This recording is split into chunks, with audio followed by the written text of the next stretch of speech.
السلام علیکم۔ حضرت موسیٰ علیہ السلام اللہ کے مخلص پیغمبر ہیں۔ ان کا لقب کلیم اللہ ہے کیونکہ وہ اللہ تعالیٰ سے ہم کلام کرتے تھے۔ آپ علیہ السلام کے والد کا نام عمران علیہ السلام ہے اور بھائی کا نام ہارون علیہ السلام تھا۔ آپ میں طاقت اور قوت 10 آدمیوں کے برابر تھی۔ موسیٰ علیہ السلام کی پیدائش سے پہلے ایک مغرور اور ظالم بادشاہ تھا جس کا نام ولید بن مشعب فرعون تھا۔ بنی اسرائیل کے قوم پر ظلم و ستم کرتا تھا اور ان کو غلاموں کی طرح کام لیتا تھا۔ فرعون کو ماننے والے قبطی کہلاتے تھے اور وہ عیش و آرام کی زندگی گزارا کرتے تھے۔ ایک روز فرعون نے خواب دیکھا کہ بیت المقدس سے مصر کے جانب ایک آگ بڑھتا چلا آ رہا ہے۔ وہ آگ تمام مصر والوں کو جلا ڈالتا ہے مگر اس آگ سے بنی اسرائیل کے گھر محفوظ رہتے ہیں۔ فرعون نے اس خواب کی تعبیر اپنے پاس موجود کاہنوں سے پوچھی تھی۔ انہوں نے بتایا کہ بنی اسرائیل میں ایک ایسا بچہ پیدا ہونے والا ہے جس کی وجہ سے مصریوں کی ہلاکت ہوگی۔ آپ علیہ السلام کی پیدائش خواب کی تعبیر سن کر فرعون ڈر گیا اور ایک خوفناک حکم جاری کیا کہ بنی اسرائیل میں جو بھی لڑکا پیدا ہو اسے قتل کر دیا جائے۔ چنانچہ بنی اسرائیل میں جو بھی عورت حاملہ ہوتی تو اس پر کڑی نگرانی کی جاتی اور اگر لڑکا ہوتا تو قتل کر دیا جاتا۔ اس دور میں تقریباً 2 لاکھ بچے قتل کر دیے گئے تھے۔ حضرت موسیٰ علیہ السلام کی والدہ جب حمل سے ہوئی تو اس کی خبر کسی کو نہ ہوئی۔ انہوں نے سب سے چھپائے رکھا اور جب حضرت موسیٰ علیہ السلام پیدا ہوئے تب بھی سوائے قریبی رشتہ داروں کو کسی کو معلوم نہ ہوا کہ پھر اللہ تعالیٰ نے حضرت موسیٰ علیہ السلام کے والدہ کے دل میں خیال ڈالا کہ جب بھی کوئی ڈر اور خوف محسوس کرو تو بچے کو دریا میں بہا دینا۔ حضرت موسیٰ علیہ السلام کی والدہ نے ایک صندوق میں رکھ کر دریائے نیل میں بہا دیا اور موسیٰ علیہ السلام کی بہن سے کہا کہ تو پیچھے پیچھے جا اور اپنے بھائی کی نگرانی کرتی جانا۔ چنانچہ وہ صندوق دریا کے کنارے جا لگا۔ محل کے درباریوں نے صندوق کو نکال لیا۔ فرعون کی بیوی آسیہ جو بڑی نیک خاتون تھی موسیٰ علیہ السلام کو دیکھا اور فرعون سے کہا یہ تیری اور میری آنکھوں کی ٹھنڈک ہے اور اسے اپنا بیٹا بنا لے۔ جب موسیٰ علیہ السلام کو بھوک لگی اور دودھ کے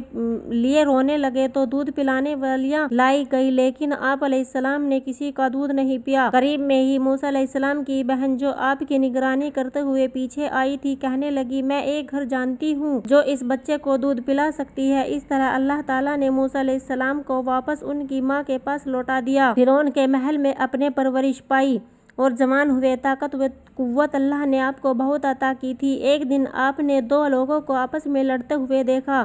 اس میں سے ایک بنی اسرائیل سے تھا اور دوسرا قبطی تھا۔ بنی اسرائیل کے شخص نے آپ سے مدد مانگی۔ آپ نے مدد کا ارادہ کیا اور قبطی کو ایک مکہ مارا جس سے اس کی موت ہو گئی۔ آپ کا مقصد قتل کا نہیں تھا اور آپ نے اللہ تعالیٰ سے توبہ کیا۔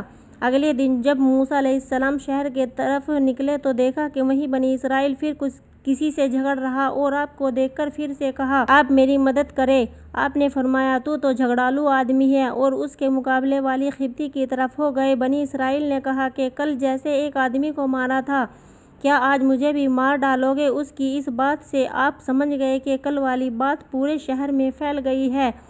حضرت موسیٰ علیہ السلام کو یہ خیال آیا کہ قبطی کے قتل کے بدلے کہیں میرا نہ قتل کر دے۔ آپ اپنے آپ کو چھپانا چاہتے تھے اور فرعون کی قوم سے ایک شخص آیا اور موسیٰ علیہ السلام سے کہا کہ آپ فوراً یہاں سے کہیں دوسری جگہ نکل جائیں کیونکہ قوم کے سردار آپ کی قتل کے منصوبے بنا رہے ہیں۔ مصر سے نکل کر بھوکے پیاسے اور لمبے سفر سے آپ مدین پہنچے۔ ایک جگہ پہنچے تو دیکھا کہ ایک چشمے پر ایک حوض ہے جہاں کچھ لوگ اپنے جانوروں کو پانی پلا رہے ہیں۔ قریب کی آپ نے دیکھا کہ 2 عورتیں ہیں جن کے پاس بکریاں تھیں۔ وہ پانی کے قریب اپنی بکریوں کو روکے ہوئے تھیں۔ موسیٰ علیہ السلام کے پوچھا کیا معاملہ ہے؟ آپ اپنی بکریوں کو پانی کیوں نہیں پلاتی؟ وہ بولی کہ جب تک یہ چرواہے اپنے جانوروں کو پانی نہیں پلا لیتے ہم نہیں پلا سکتی اور ہمارے والد بہت بوڑھے ہیں۔ یہ سن کر موسیٰ علیہ السلام نے آگے بڑھ کر ان سب کو ہٹایا اور بکریوں کو پانی پلایا۔ دونوں عورتیں واپس گئیں اور سارا قصہ اپنے والد کو سنایا۔ دونوں عورتوں میں سے ایک حضرت موسیٰ علیہ السلام کے پاس شرماتے ہوئے آئی اور کہا کہ میرے والد آپ کو بلا رہے ہیں کیونکہ آپ نے جو ہماری بکریوں کو پانی پلایا اس کی اجرت دے سکے۔ حالانکہ موسیٰ علیہ السلام نے یہ عمل کوئی اجرت کے لیے نہیں کیا لیکن ان کے سخت حاجت تھی اس لیے آپ ان کے ساتھ چل پڑے۔ گھر پہنچ کر حضرت موسیٰ اور شعیب علیہ السلام سے ملاقات ہوئی۔ حضرت شعیب علیہ السلام کی بیٹی نے کہا کہ آپ ان کو مزدوری پر رکھ لیں کیونکہ یہ طاقتور بھی ہے اور ایماندار بھی ہے۔ پھر حضرت شعیب علیہ السلام نے اپنے ایک بیٹی سے ان کا نکاح کر دیا اور مہر کے عوض 8 سال مزدوری کو کہا۔ اور یہ بھی کہا کہ اگر 10 سال کرے تو یہ بہتر اور احسان ہے۔ چنانچہ حضرت موسیٰ علیہ السلام نے 10 سال پورے کیے۔ 10 سال پورے کرنے کے بعد موسیٰ علیہ السلام نے اپنے وطن مصر جانے کا ارادہ کیا اور اپنی بیوی کو ساتھ لے واپس چلے گئے۔ سفر کے دوران سردی کافی تھی، اندھیری رات تھی۔ موسیٰ علیہ السلام کو دور پہاڑی پر ایک آگ دکھائی دیا۔ وہ اپنی بیوی کو بولے، میں آگ لے آتا ہوں تاکہ سردی سے بچا جا سکے۔ حضرت موسیٰ علیہ السلام آگ کے پاس پہنچے تو دیکھا وہ کوئی آگ نہیں تھی بلکہ ایک درخت سے نور نکل رہا تھا۔ موسیٰ علیہ السلام بہت حیران ہوئے۔ جب اور قریب ہوئے تو اس میں سے آواز سنائی دی۔ یہ آواز اللہ رب العزت کی اپنے بندے حضرت موسیٰ علیہ السلام کے درمیان تھی۔ اللہ تعالیٰ نے فرمایا، اے موسیٰ، میں تمہارا پروردگار بول رہا ہوں۔ پھر آواز آئی، یہ تمہارے ہاتھ میں کیا ہے؟ موسیٰ علیہ السلام نے جواب دیا، یہ میری لاٹھی ہے جس سے ٹیک لگاتا ہوں اور اپنے بکریوں کے لیے پتے جھاڑتا ہوں، اور بھی فائدے ہیں۔ پھر حکم ہوا، اسے نیچے زمین پر ڈال دے۔ جوں ہی موسیٰ علیہ السلام نے لاٹھی نیچے گرائی، وہ سانپ بن کر دوڑنے لگا۔ یہ دیکھ آپ صلی اللہ علیہ وسلم پیٹھ پھیر کر بھاگے، پیچھے مڑ کر بھی نہ دیکھا۔ پھر اللہ تعالیٰ نے ارشاد فرمایا، موسیٰ ڈر مت اور اس لاٹھی کو پکڑ، ہم دوبارہ لاٹھی بنا دیں گے۔ آپ علیہ السلام نے سانپ کو پکڑا تو وہ لاٹھی بن گیا۔ اللہ تعالیٰ نے پھر فرمایا، اپنے ہاتھ کو اپنے گریبان میں ڈال۔ موسیٰ علیہ السلام ایسا ہی کیا۔ جب ہاتھ باہر نکالا تو آپ کا ہاتھ سورج کی طرح چمکنے لگا۔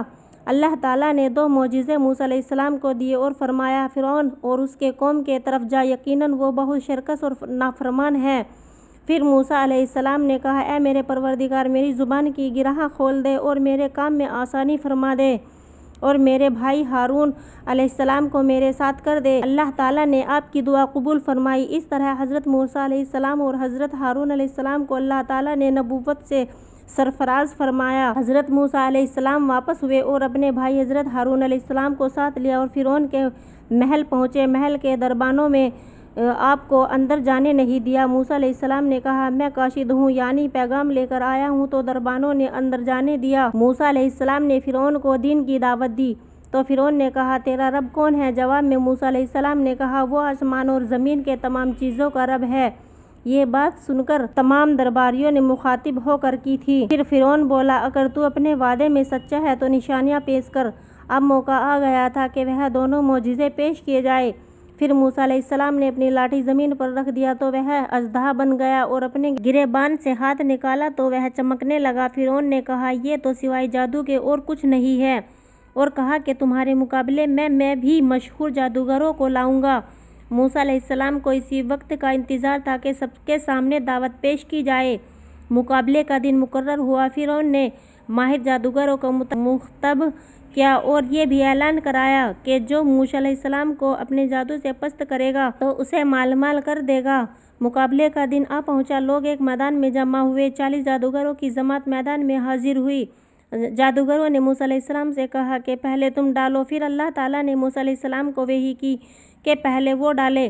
چنانچہ جادوگروں نے اپنے پاس جو رسی اور لکڑی اسے زمین پر ڈال دیا۔ دیکھتے ہی دیکھتے وہ رسیاں حرکت کرنے لگی۔ لوگوں کے نظروں پر جادو کر دیا، گویا وہ رسیاں سانپ دیکھنے لگی۔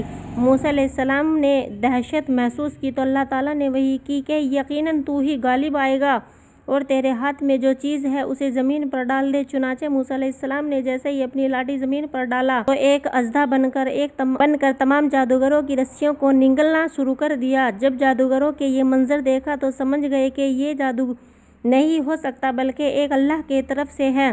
سارے جادوگر سجدے میں گر گئے اور بولے، میں تو موسیٰ اور ہارون کے رب پر ایمان لاتا ہوں۔ جب فرعون نے دیکھا کہ سارے جادوگر ایمان لے آئے تو بولا کہ میرے سے بنا پوچھے تو نے موسیٰ علیہ السلام پر ایمان کیسے لا سکتے ہو؟ اور کہا، موسیٰ علیہ السلام نے تم سب کے اوپر بھی جادو کر دیا ہے۔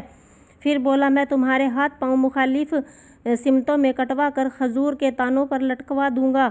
اس پر جادوگروں نے جواب دیا، تجھے جو کرنا ہے کر ڈال، ہم تمہیں کوئی ترجیح نہیں دیتے، اور تو سوا دنیا میں ہمیں سزا دینے کے علاوہ اور کوئی بھی نہیں کر سکتا۔ چنانچہ فرعون نے انہیں سزا دینے کا حکم کر دیا۔ اللہ تعالیٰ نے فرعون اور اس کے قوم پر 9 معجزے عذاب کے نازل کیے، جیسے کہ ٹڈیوں کا عذاب، خون کا عذاب، مینڈکوں کا عذاب وغیرہ۔ فرعون اور اس کی قوم موسیٰ علیہ السلام سے دعا کے لیے کہتی، تو موسیٰ علیہ السلام دعا فرماتے تو وہ عذاب ٹل جاتا، لیکن پھر وہ سرکشی اور نافرمانی کرنے لگتے۔ آخر کار اللہ تعالیٰ نے موسیٰ علیہ السلام کو وحی کی کہ راتوں رات تو میرے بندوں کو لے کر نکل جا۔ بنی اسرائیل کی کل تعداد 6 لاکھ تھی۔ صبح جب فرعون کو یہ معلوم ہوا تو اس نے ان کا پیچھا کرنے کا حکم دیا۔ موسیٰ علیہ السلام اپنے لشکر کو لیے بحر احمر کے کنارے پہنچے۔ جب وہ پیچھے مڑ کر دیکھا تو فرعون اور اس کا لشکر پیچھے کرتے ہوئے چلا آ رہا ہے۔ بنی اسرائیل پریشان ہو گئے کہ اب کیا ہوگا۔ پیچھے فرعون اور اس کا لشکر، آگے سمندر کی اونچی لہریں۔ پھر موسیٰ علیہ السلام کو وحی کی گئی کہ پانی پر اپنی لاٹھی مارو۔ جو ہی آپ نے لاٹھی ماری تو سمندر میں راستہ بن گیا اور پانی پہاڑوں کی طرح کھڑی ہو گئی۔ سب کے سب اس راستے سے باہر نکل گئے۔ اب جیسے ہی فرعون اور اس کا لشکر پانی کے پاس پہنچے تو دیکھا کہ سمندر کے راستہ بنا ہوا ہے۔ پہلے تو فرعون ڈرا کہ یہ کیا ماجرا ہے، لیکن پھر اس نے اپنے گھوڑے اور لشکر کو لے کر اس راستے پر داخل ہوا۔ ادھر بنی اسرائیل کی آخری آدمی سمندر سے نکل رہا تھا اور دوسری طرف فرعون کا آخری آدمی سمندر میں داخل ہو رہا تھا۔ اللہ تعالیٰ کے حکم سے پانی جا ملا۔ فرعون اور اس کا لشکر پانی میں غرق ہو گئے۔ جب فرعون ڈوب رہا تھا تو کہنے لگا کہ میں موسیٰ علیہ السلام کے رب پر ایمان لاتا ہوں۔ اس وقت توبہ قبول نہیں ہوئی، کیونکہ موت کے آخری وقت میں جب فرشتے دیکھنے لگتے ہیں تو توبہ قبول نہیں ہوتی۔